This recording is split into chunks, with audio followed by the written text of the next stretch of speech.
Hello 10th class. Now we start the next topic, part number 4, how to create more employment in sectors of the economy, chapter number 2 in economics में. तो from the above discussions हमने सारी discussion की, हमने सब कुछ अभी देखा. तो we can see that 3 continue to consider under employment in agriculture. हमने बताया कि कृषि के क्षेत्र में जो है अंडर एम्प्लॉयमेंट रहता है, छिपी हुई बेरोजगारी. There are also people who are not employed at all. There are also people जो कि एम्प्लॉयड नहीं होते हैं, काम में तो लगे हुए हैं but they are not employed. In what way you can one increase employment for people. तो ऐसे लोगों के लिए हम रोज़गार कैसे इंक्रीज करेंगे, इसी के बारे में हम पढ़ेंगे आज कि हम रोज़गार कैसे बढ़ाएं. तो take the case of Lakshmi with her 2 hectare plot of unirrigated land. The government can spend some money और bank can provide a loan to construct a well for her family to irrigate the land. Lakshmi का अगर हम case देखते हैं तो लक्ष्मी के पास जो है 2 हेक्टेयर भूमि थी, इनइरिगेटेड लैंड, जिसमें सिंचाई के साधन नहीं थे. अगर सरकार जो है पैसा खर्च करके या बैंक से उसको लोन मिल जाए तो वो क्या करेगी, अपनी फैमिली के लिए कुआं खुदवा सकती है लैंड को जो है सिंचाई के लिए. Lakshmi will then be able to irrigate her land. अगर वो वहाँ एक कुआं अपने खेत में खुद करवा लेती है तो उससे क्या होगा, उसकी लैंड को पानी मिलेगा और सेकंड क्रॉप्स जो है वो उगा सकती है, जैसे wheat during the rabi season. Let us suppose that 1 hectare of wheat can provide employment to 2 people for 50 days. अगर 1 हेक्टर में वीट की प्रोडक्शन करे तो 2 आदमियों को रोज़गार मिल जाएगा 50 दिन के लिए, जिसमें वो सोइंग भी करेगा, वाटरिंग भी करेगा, फर्टिलाइजर का पावर भी डालेगा, एप्लीकेशन एंड हार्वेस्टिंग भी करेगा. सो 2 more people of the family can be employed in her one land. उसी की भूमि पर 2 आदमियों को और रोजगार मिल गया. Now suppose a new dam is constructed and canal are due to irrigate many such farms. अगर इसी तरीके से डैम बनाया जाए या नहर बनाया जाए तो बहुत सारे फार्मों को जो है सिंचाई के लिए पानी मिलेगा और इससे क्या होगा, लॉट ऑफ एम्प्लॉयमेंट जनरेशन होगी एग्रीकल्चर सेक्टर में और रिड्यूसिंग होगी अंडर एम्प्लॉयमेंट की प्रॉब्लम जो छिपी हुई बेरोजगारी खेतों में है, एग्रीकल्चर के सेक्टर में है, तो वो क्या हो जाएगी, दूर हो जाएगी. तो इस प्रकार से जो है हम एम्प्लॉयमेंट इंक्रीज कर सकते हैं. या तो उसकी वो सरकार से उसको सरकार कुछ पैसा खर्च करे या सरकार जैसे डैम कैनल वगैरह बना दे तो भी किसानों को जो है पानी की सुविधा मिल जाएगी, या फिर बैंक से उसको अच्छा लोन मिल जाए तो वो अपने खेत में कुआं खुदवा सकती है जिसके द्वारा उसके जो है सिंचाई के लिए पानी मिल जाएगा. तो इस प्रकार से जो छुपी हुई बेरोजगारी उनके फैमिली में है, वो ऐसे बहुत सारे किसानों के साथ होता है, तो वो उनकी प्रॉब्लम सॉल्व हो जाएगी, एम्प्लॉयमेंट भी इंक्रीज़ होगा और साथ में इनकम भी इंक्रीज़ होगी, प्रोडक्शन भी इंक्रीज़ होगी. Now suppose Lakshmi and other farmers produce much more than before. अगर इससे क्या होगा, लक्ष्मी और लक्ष्मी जैसे और दूसरे जो किसान हैं वो पहले से ज़्यादा जो है प्रोडक्शन कर पाएंगे. They would also need to sell some of this. अब उनको अब जब प्रोडक्शन ज़्यादा करेंगे तो वो बेचेंगे भी, ठीक है. तो उसके लिए क्या होगा, उसके लिए रिक्वायर्ड होगी उनको ट्रांसपोर्ट की, क्योंकि नियर बाय टाउन में लेके जाएंगे तो ट्रांसपोर्ट की जरूरत पड़ेगी. If the government invest some money in transportation and storage of crops और make better rural road so that mini truck reach everywhere, several farmer like Lakshmi who now have access to water can continue to grow and save this crop. तो जब production ज़्यादा होगा तो transport की जरूरत पड़ेगी, market की जरूरत पड़ेगी, गोडाउन की जरूरत पड़ेगी, और सरकार अगर इस तरह की फैसिलिटीज़ जो प्रोवाइड करवा देती है, रूरल रोड जो है ग्रामीण क्षेत्र के जो सड़कें हैं वो अच्छी बनवा देती है, तो ट्रकों के माध्यम से सामान जो है जो मार्केट तक पहुंच जाएगा और वो सामान को अच्छे तरीके से सेल भी कर पाएंगे और इससे जो है काफ़ी लोगों को रोज़गार भी मिलेगा. This activity can provide productive employment to not just farmer but also others such as those in service like transport और trade. तो केवल किसानों को के लिए ही रोज़गार इंक्रीज़ नहीं होगा, बल्कि जो दूसरे लोग जो सर्विस सेक्टर में हैं उनका भी रोज़गार क्या हो जाएगा, इंक्रीज़ हो जाएगा. उस एरिया में भी रोज़गार इंक्रीज़ हो जाएगा, सर्विस सेक्टर में भी. Lakshmi need is not confined to water alone. Lakshmi के लिए केवल पानी की ही ज़रूरत नहीं है to cultivate the land. She also need seed, fertiliser, agriculture equipment, pump set to draw water.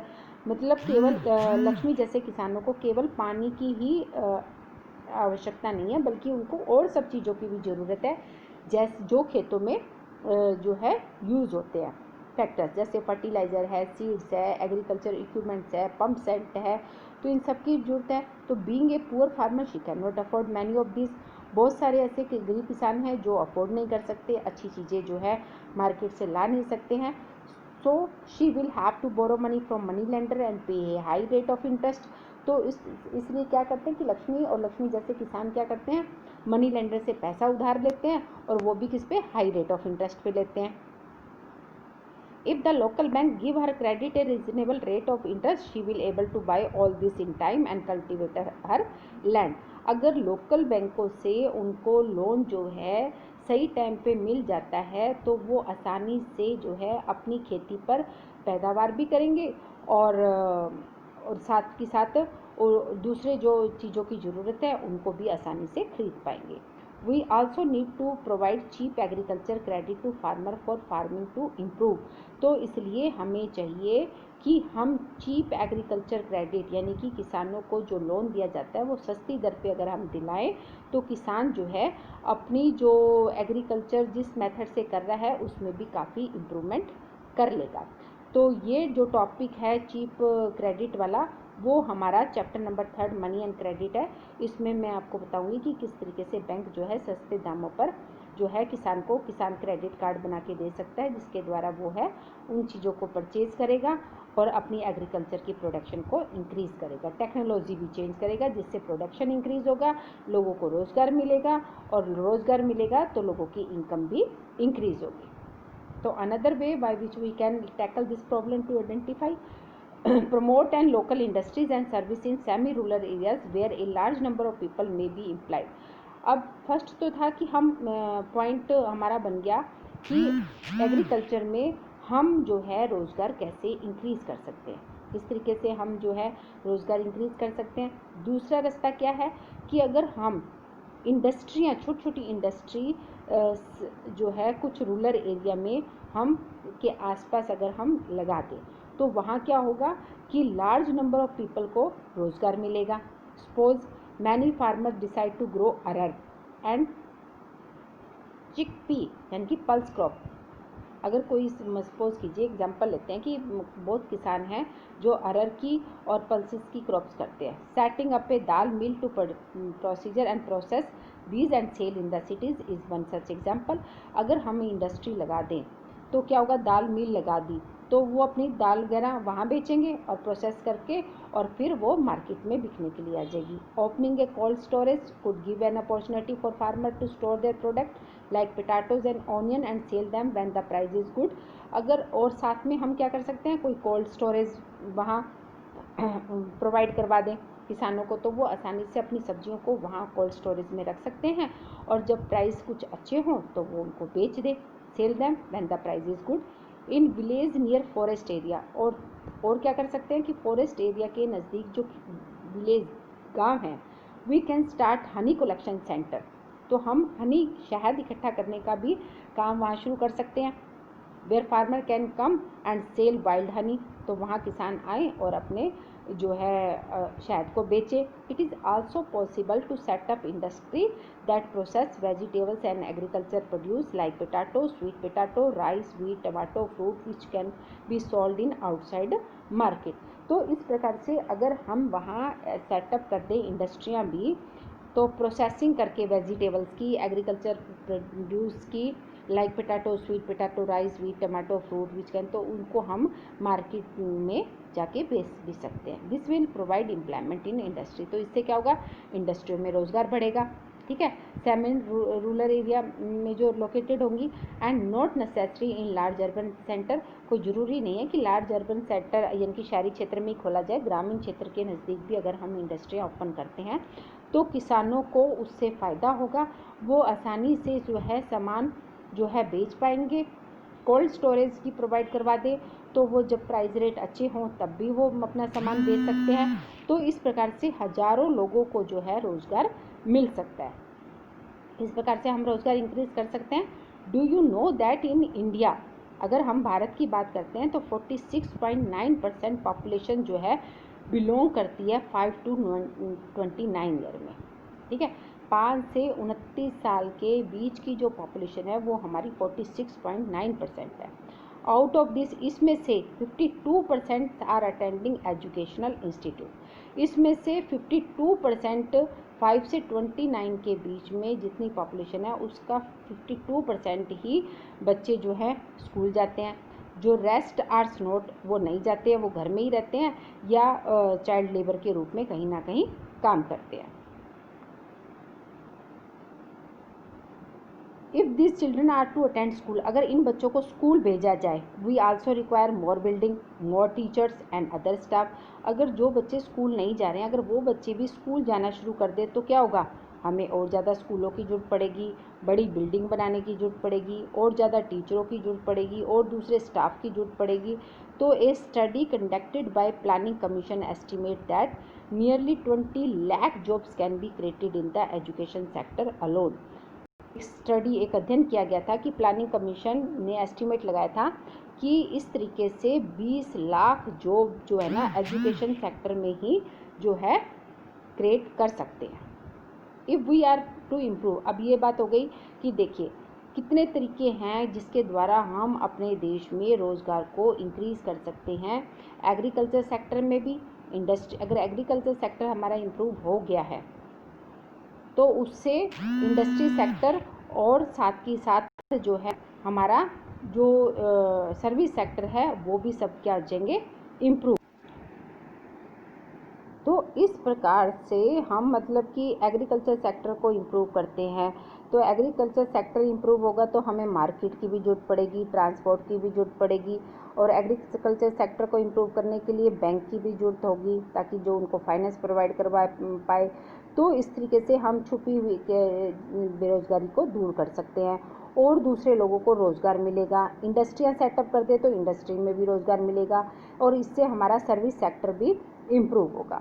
और जब ये सब कुछ इम्प्रूव होगा तो हम जो बच्चे स्कूल नहीं जा रहे हैं, अगर हम उनको स्कूल भेजना शुरू कर दें, यानी कि गवर्नमेंट जो है ज़्यादा से ज़्यादा स्कूल ओपन करे, और गवर्नमेंट स्कूलों में जो है इतना ज़्यादा पैसा भी नहीं लगता है पढ़ाने के लिए, और वो जो बच्चे नहीं जा रहे हैं या जो पेरेंट्स अपने बच्चों को स्कूल नहीं भेज पा रहे हैं तो वो भी अगर अपने बच्चों को स्कूल भेजना शुरू करते तो स्कूल भेजेंगे तो क्या होगा, ज़्यादा बड़ी बिल्डिंग की भी जरूरत पड़ेगी, टीचर्स की भी जरूरत पड़ेगी, दूसरे स्टाफ की भी जरूरत पड़ेगी।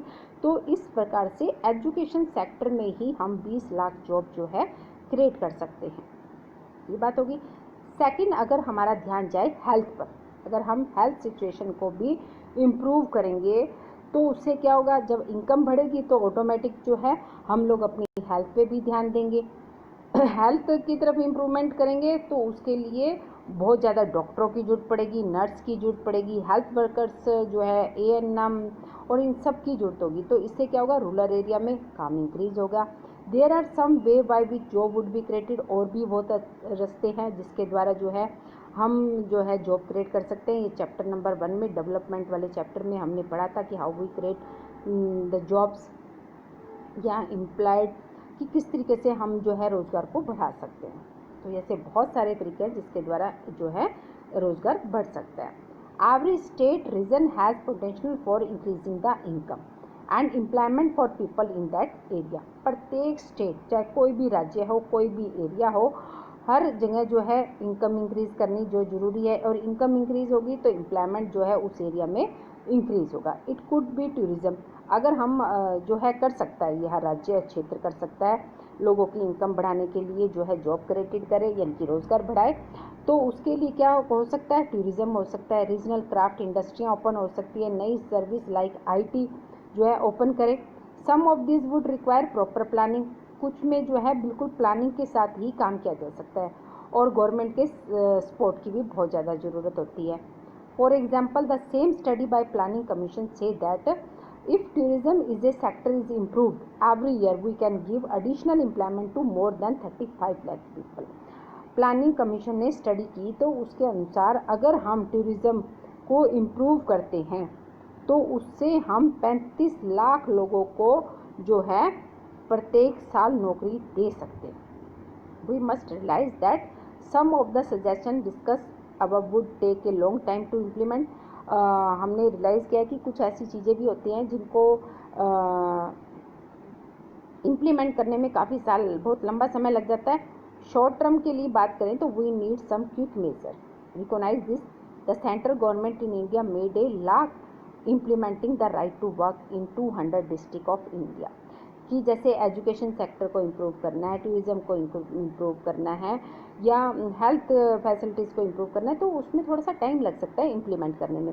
परंतु कुछ ऐसे भी वर्क हो सकते हैं जो शॉर्ट टर्म के लिए हम बहुत जल्दी जो है उस प्रोग्राम को लॉन्च कर सकते हैं, जिससे रोज़गार बढ़ाया जा सके। तो इसके लिए एक इम्प्लीमेंट किया था राइट टू वर्क, जो 200 जिलों में किया गया था भारत के। देन और उसको फिर बाद में इंक्रीज़ कर 130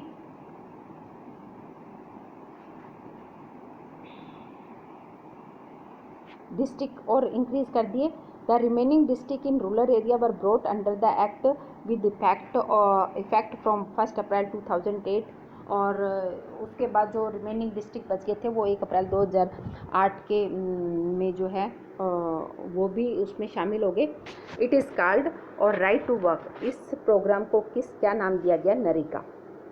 2005 जो 9th में आपने मनरेगा के नाम से पढ़ा होगा, तो उसको बाद में उसका नाम चेंज करके नरेगा कर दिया गया। 2005 में ही मनरेगा जो लॉन्च की गई थी 2005 में, उसको फिर नाम चेंज किया गया, जिसका नाम रखा गया national rural employment guarantee act, NREGA. जिसके अंदर मेन एम क्या था कि एक व्यक्ति को 100 डेज की गारंटी योजना, यानी कि आपको 100 दिन तो काम मिलेगा ही मिलेगा, ठीक है।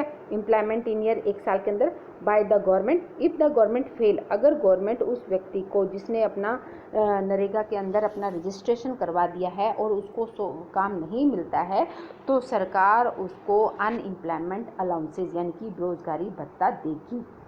The types of work that would in future help to increase the production from land will be given preference under the act। और इस एक्ट के अंदर क्या किया गया था कि कोई जो ज़मीन से जुड़े काम है, जैसे खेत के कोई गांव में कुआं खुदवाया है, कोई नहर क्या कहते हैं नहर की करवानी है खुदाई, उसको बनाना है, स्ट्रक्चर बनाना है, पेड़ पौधे लगवाने हैं, बाड़ लगानी है, कोई पार्क बनाना है, तो यानी कि फ्रॉम लैंड से रिलेटेड ही काम को जो है इस एक्ट के अंदर प्रेफरेंस दिया गया, ताकि वहीं के लोकल लोगों को जो है काम मिल सके और उन सबको रोज़गार मिले, ताकि उनकी इनकम इंक्रीज हो, ठीक है। तो ये शॉर्ट टर्म के लिए एक प्रोग्राम किया गया, ताकि क्योंकि इन सब जो हेल्थ एजुकेशन की अगर हम बात कर रहे थे तो उसको इम्प्लीमेंट करने में थोड़ा सा टाइम लग जाता है।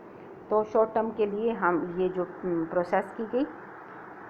तो अब जो टॉपिक पढ़ाया गया है उसी से रिलेटेड क्वेश्चन अराइज होता है कि why do you think NREGA 2005 is referred as right to work, क्यों कहा गया? Second, imagine that you are the village head, in that capacity suggest some activity that you think should be taken to under this act would be increase the income of people, discuss. अगर आप suppose अपने आप को मतलब कल्पना करो कि आप गांव के सरपंच हैं, तो आप नरेगा के तहत कौन से काम करवाओगे जिससे लोगों को रोज़गार मिल सके। फिर है how would income and employment increase if farmers were provide with irrigation and making marketing facilities. आप ये कैसे कह सकते हो कि इनकम और एम्प्लॉयमेंट इंक्रीज़ होगी अगर किसानों को इरिगेशन और मार्केटिंग की फैसिलिटीज़ आप प्रोवाइड करवा देते हैं, तो लोगों को रोज़गार कैसे बढ़ेगा और कैसे इनकम इंक्रीज़ होगी, इसके बारे में बताना है। रीज़न कैसे ये प्रोसेसिंग होगी। नेक्स्ट क्वेश्चन है in what way can employment be increase in urban area, कौन से ऐसे तरीके हैं जिसके द्वारा शहरी क्षेत्रों में हम रोज़गार बढ़ा सकते हैं।